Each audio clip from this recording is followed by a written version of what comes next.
When you open this kind of book in the Bible, you can tell right away it is not trying to flatter you. It is not a list of hacks for a better life, and it is not a string of motivational quotes to screenshot. It feels more like walking into a room where someone older, sharper, and a little unsettling is already talking. But before you hear him, another voice steps in. That first voice is the narrator. He stands at the door and says, "Listen, this next person is going to sound strong, maybe even negative to you. But stay in the room. He is not here to make you hopeless. He is here to make you honest." Then the narrator steps back and lets the main speaker talk. The main speaker is the teacher. He is not a salesman. He is not recruiting you to a program. He is more like a wise critic who has lived long enough to see how life actually goes, instead of how people like to post it online. He is allergic to illusions. He says out loud what most people only admit in private. Life does not always reward the people who do the right thing. Good people get sick. Faithful people get overlooked. Hard workers get their plans broken by one crisis they never saw coming. People who do not even think about God sometimes seem to move ahead faster. If no one ever said that to you, he is going to say it. Not to make you bitter, but to pull you away from the make-believe religion. The narrator wants you to meet this teacher because most of us come to God with a quiet assumption. We do not say it in our prayers, but we carry it in our hearts. The assumption is this: if I live right, God will make life line up for me. If I am wise, if I work hard, if I keep myself from obvious sin, life will be smooth or at least mostly fair. The problem is that the world you and I live in does not run on that contract. You know that already. You have seen things that did not match the formula you were taught. What this book does is name it. It says out loud, the world is not under your management. You do not get to make a rule and have reality obey you. There are forces, seasons, surprises, and endings that do not ask for your permission. So part 1 is simply this: the Bible itself makes room for the discomfort you feel. It does not shut you down when you notice that life is uneven. It actually gives you a book that says, yes, you are right under the sun. Things do not always make sense. That is important because some of us were raised to think God only wants cheerful, easy faith. Ecclesiastes shows you God is not scared of your hard questions. God is the one who inspired a teacher to talk like this. There is also something brilliant about the way the narrator arranged the book. He lets the hard voice speak first and speak long. He does not rush to the happy ending. Why? Because pride is sticky. If the book started with fear God and keep his commands, we would nod and say, sure, I know that, and we would go right back to trying to run life like a project. But when you have to sit and listen to someone prove to you that you cannot make the wind blow your way, that you cannot outwork death, that you cannot predict all outcomes, your defenses start to come down.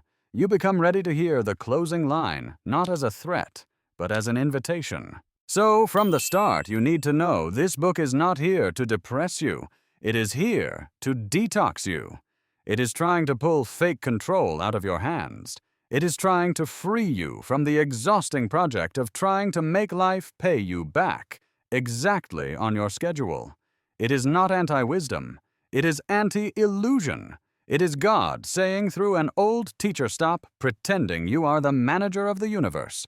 You are a creature. Creatures can be wise. Creatures can be faithful. Creatures can be joyful. But creatures do not run the calendar of history. That is the doorway.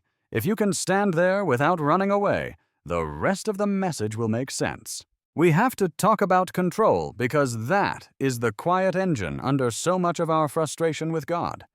Most of us would never say, I want to control God. That sounds wrong, even childish. So we rename it. We call it being responsible. We call it planning ahead. We call it good stewardship.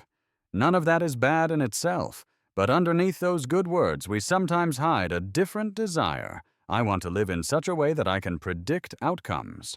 I want to arrange my life so that nothing blindsides me. I want to pray and obey in a way that makes suffering optional. Ecclesiastes walks into that room and says kindly but firmly, "That world does not exist." This is why the teacher sounds so blunt. He is not being dramatic for drama's sake. He is trying to break a subtle deal we all try to make with heaven. The deal goes like this. I will give you obedience. You give me stability. I will give you church attendance. You give me a safe family. I will give you generosity. You give me financial margin. I will give you purity. You give me a happy marriage. Deep down, we want God to be a vending machine we can count on. Put in the right code, get the right snack. Ecclesiastes says, no, God is not a machine, and life under the sun is not a laboratory where you always get repeatable results. Why is that such a big deal? Because when we hold on to that fake contract, and then life does what life does, we do not just get sad, we get angry. We do not just cry, we accuse. We say, I did my part. Why did God not do his? We start interpreting every hard day as a sign that we failed spiritually. We start assuming that if something broke this week, God must be disappointed in us. That is the very burden Ecclesiastes is trying to lift off your shoulders. The teacher is saying, you are not always being punished. Sometimes you are just living in a world that is not under your control. Sometimes the wind blew, and it was not about you. Think about how often we chase control in small ways. We refresh tracking numbers. We check the portal for medical results 3 times in one afternoon. We watch the stock line go up and down like it will tell us the future. We look for a perfect parenting method so our kids will never rebel. We read productivity books because we want a day with no surprises. None of those tools are evil, but behind them often is fear. If I can just get enough information, I will feel safe. If I can just get perfect timing, I will not have to trust. If I can just get the formula, I will not have to wait. Ecclesiastes tells you waiting is part of life with God, not because God enjoys making you sweat, but because waiting exposes what you actually worship. When nothing is moving, do you still trust Him, or do you run to an idol?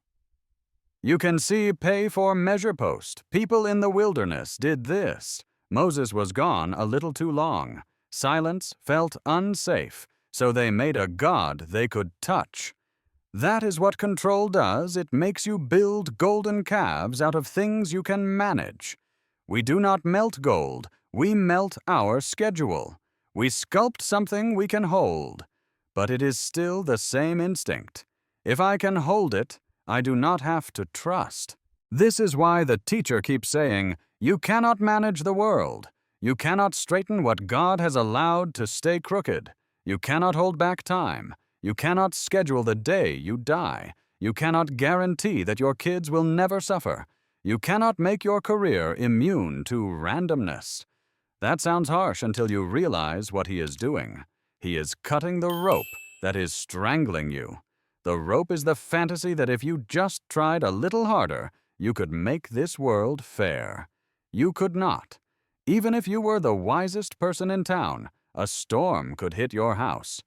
Even if you were the most skilled person in your department, someone less skilled could get the promotion because of timing. Budgets, relationships you do not see. So what is the alternative? The alternative is not laziness. Ecclesiastes never says, stop working, stop thinking, stop planning.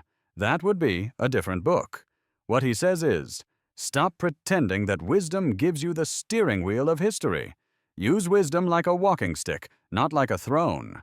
Wisdom is for walking through an unpredictable world with God, not for ruling an unpredictable world without God. When you accept that pressure lifts, you can work hard without thinking you are God. You can save money without thinking money will save you. You can parent faithfully without thinking faithful parenting guarantees faithful children. You can pray earnestly without thinking prayer is a lever to bend God to your schedule. This is the heart of Part 2. You do not have to make life pay you back to live a meaningful life. You do not have to be in control to be secure. You do not have to decode every why before you enjoy today. Control is a terrible savior. It promises rest. It delivers anxiety. The teacher is inviting you to trade that savior for the real one. The teacher proves all of this by pointing at the world you can actually see. He does not build a theory in the clouds. He walks you outside and says, look, first look at time. Time just keeps rolling and it does not ask for your permission. Generations come, generations go, and the world barely blinks. You can pour yourself into a project, a channel, a business, a ministry, but give it enough years and even your name will fade. One day, you were the new voice. Then, you were the experienced voice. Then you were the name people vaguely remember. Then you were not even that. That is not said to insult you. It is said to make you honest. You are not the center. The sun rose before you were born, and it will rise after you die. You are important to God, but you are not the axis of history. Second, he says, look at death. Death is the great leveler. Wise or foolish, generous or selfish, disciplined or chaotic, the same door waits. That is why Ecclesiastes can sound almost rude. It is collapsing the secret belief we carry that if I do everything right, I will dodge what other people have to face. No, you can live better. You cannot make yourself immortal. You can be righteous and still get a diagnosis. You can be prudent and still die in an accident. You can eat clean and still have your body fail. That is not God failing you. That is life under the sun. Death is a drumbeat in the book because it shatters fake control.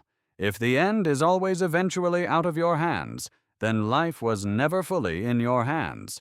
Third, he points at what we hate to admit. Life has a random layer. The race is not always to the fastest. The battle is not always to the strongest. The job is not always to the most qualified. Sometimes the wrong person gets the green light. Sometimes a storm wipes out a careful plan. Sometimes sickness hits the healthiest member of the family. Sometimes an email you never expected opens a door you did not plan for. Sometimes an email you were counting on never arrives. We want the world to be linear. Ecclesiastes says the world is braided. There are threads you cannot see. There are connections you did not make. There are timings you could not have known. Part of what makes life painful is that we have to live with that. Part of what makes life beautiful is that we have to live with that. And here is the key. The teacher is not telling you to stop being wise. He is telling you to stop pretending wisdom can make the world obey you. Proverbs says wisdom is good. Ecclesiastes says yes, and wisdom still lives in a world where boats sink, economies shift, people betray bodies, age leaders fail, wars start, and plans get delayed.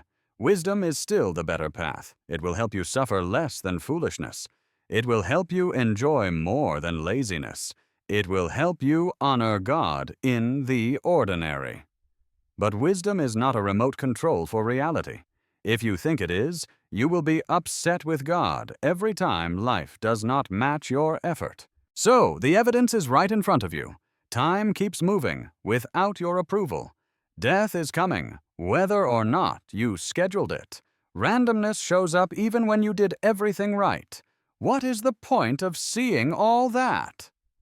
The point is humility. The teacher is breaking the fantasy that you can master life, not to leave you empty, but to get you ready for a better way. There is a word the teacher gives you so you can name this whole experience. The word is hevel. Most English Bibles say vanity or meaningless. That translation can mislead you. It can make you think he is saying life has no value. That is not what he is saying. The picture is closer to breath smoke mist on a cold morning. It is real. You can see it. It can even look beautiful in the light. But try to grab it, and it slips through your fingers. That, he says, is life under the sun. Hevel does not mean useless. It means ungrabbable. It means you cannot lock it down. You make a plan. The plan shifts. You think you finally understand why something happened. Then a new event shows up and makes your explanation look small. You want life to be a straight hallway. Ecclesiastes says it is more like steam from a kettle curling, changing, not staying where you tell it to stay. You can enjoy it. You just cannot own it. Why is this word so important? Because it tells you what to do with your expectations. Many of us are not crushed by life because life is bad. We are crushed because we expected it to be tight, predictable, and fair on our timeline.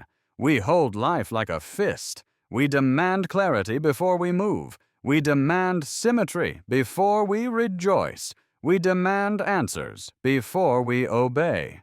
Hevel says, open your hand.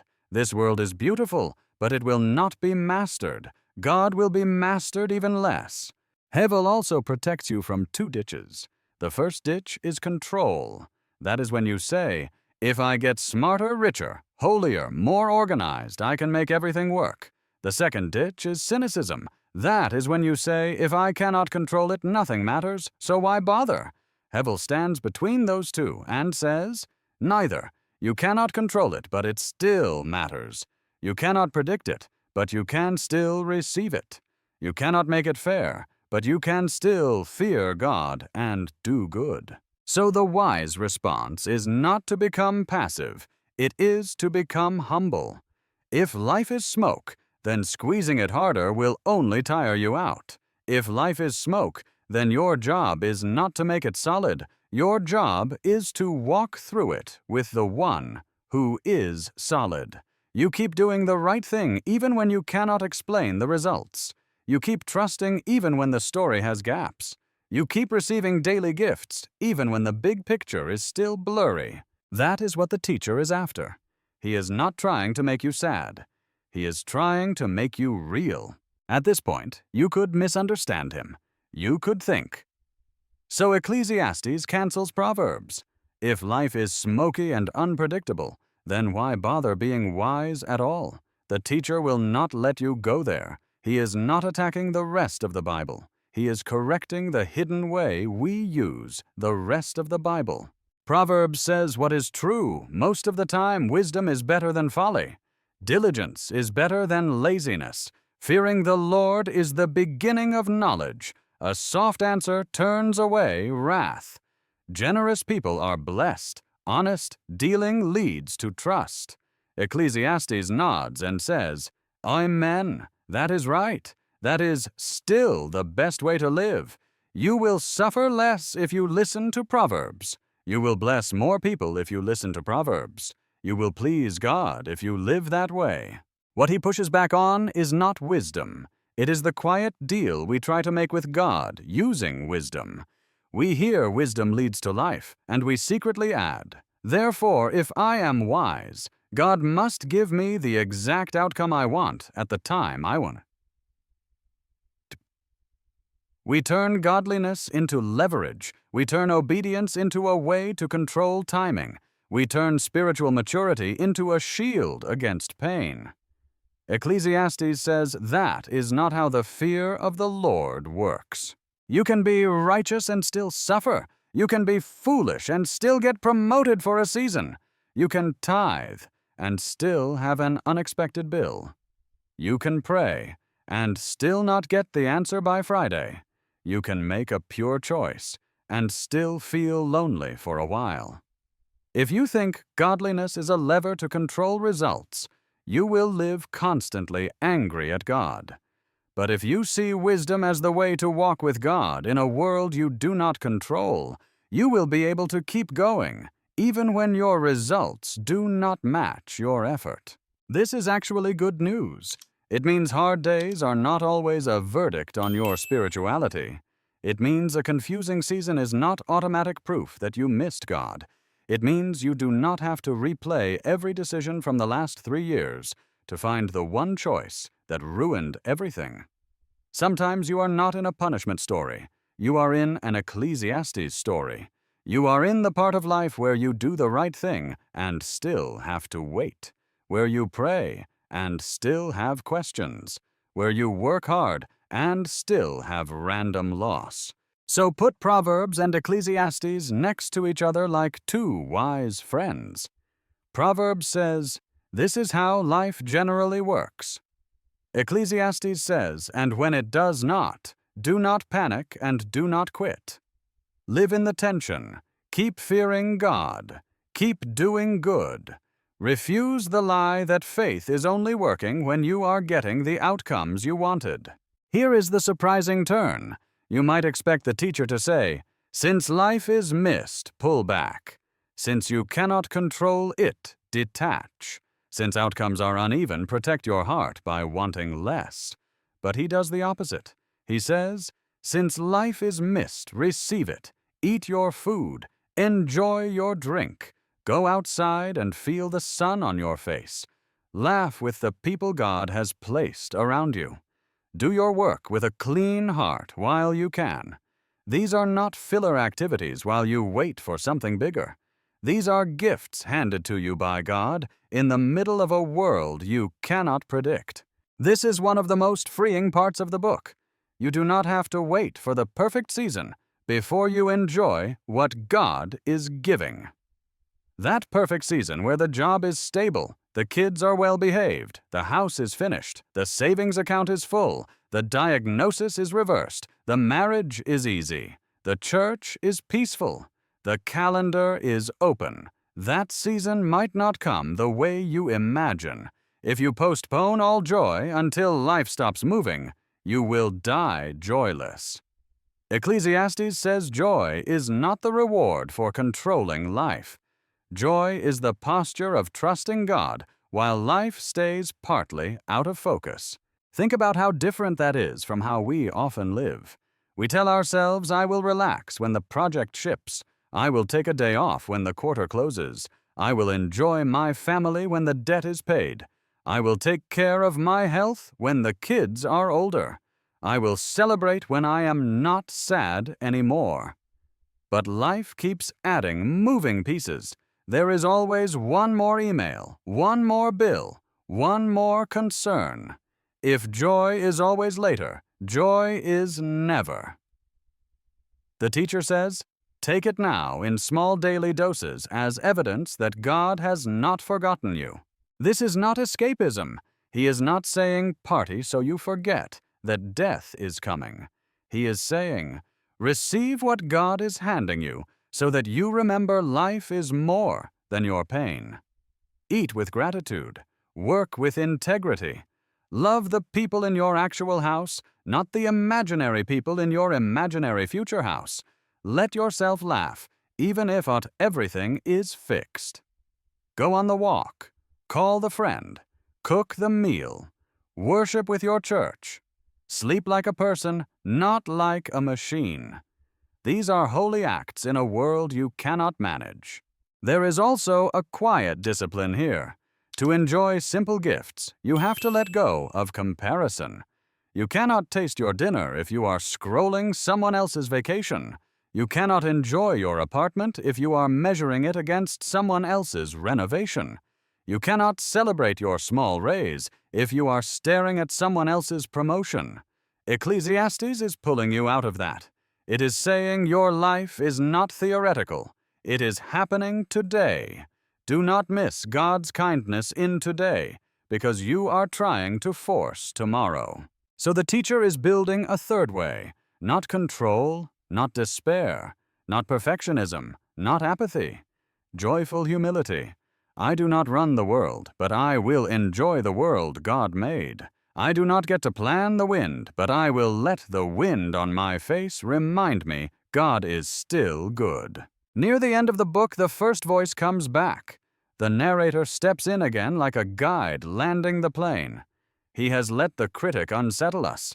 He has let the teacher break our illusions about control, timing, fairness, and predictability. Now he tells us how to hold all of it. Fear God. Keep His commandments. That is not a downgrade from wisdom to legalism. It is the Bible's way of saying this. Since you are not God, live like a creature, not like a ruler. Since life is short and shifting, anchor yourself to the one who is not short and not shifting. Since judgment is coming, live now in a way that will make sense then. This is so important. Ecclesiastes does not promise that God will explain every confusing season in this life. You may carry some questions all the way to the grave. You may never know why you were delayed, why you were betrayed, why the door never opened, why the healing never came, why the child wandered, why the opportunity went to the wrong person. The book never says God will send you a PDF with all the reasons. What it does say is that God sees God ways, and God will one day clear away the mist. When He does, no one will say His judgment was off. Until that day, the wisest way to live under the sun is honest, humble, joyful, and reverent. Honest about the way life actually goes. Humble about your limits. Joyful about the gifts God keeps dropping into your days. Reverent toward the God who stands above the smoke. That is what the fear of the Lord looks like in Ecclesiastes. Not panicked religion, not rule-keeping to earn control. Fear here is steady, trusting awe. It is saying, you are God, and I am not, and that is good news. Notice how this pulls your identity to the right place. If life is hevel, and God will judge, then you do not have to be the judge of every outcome. You do not have to explain every story. You do not have to punish yourself for every delay. You do not have to decide that God failed you because you cannot see what He is doing. You can live like a creature glad to be limited, glad to obey, glad to receive, glad to wait. That is the landing the narrator gives you. He does not tie every thread into a bow. He gives you a God big enough to trust when the threads are still loose. So what does all of this mean for you right now in a modern week, with bills and emails and family pressure and news cycles that never slow down? It means you can stop trying to make life pay you back on your schedule. You can stop thinking a bad day automatically means you failed spiritually. You can stop postponing joy until every problem is solved. It means you can hold your plans with an open hand, enjoy daily gifts without guilt, practice contentment, even when you do not have clarity, and keep obeying God when you do not have answers. Most people today fall into one of two camps. One camp chases control and ends up anxious. They read every article, buy every tool, listen to every productivity podcast, and still feel behind because the world will not stay still for them. The other camp gives up and becomes cynical. They say, nothing matters, everything is corrupt, why try? And their soul gets smaller. Ecclesiastes shows you a third way. Face the hard truth, admit your limits, receive God's small joys, walk in reverence. Let God be the one who one day explains what was still smoke to you. You can live like this in very ordinary ways. When a plan changes instead of spiraling, you can say, life is hevel, God is not.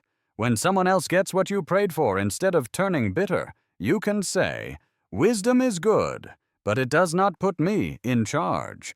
When you have a quiet night with people you love, you can actually be there instead of scrolling, because this is one of the gifts Ecclesiastes told you about.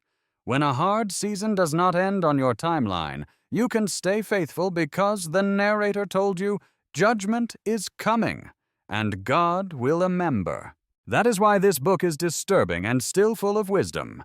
It breaks the fantasy that you can master life, but it does not leave you hopeless. It hands you something better than control. It hands you a way to live well in a world you cannot fix. Fear God. Keep His commands. Enjoy His gifts. Do good while you can. Trust Him with the parts that stay foggy. One day He will clear the sky. You could carry this even one step further into your calling. your art, your work, your parenting, your ministry. Ecclesiastes gives you permission to build without needing to be remembered.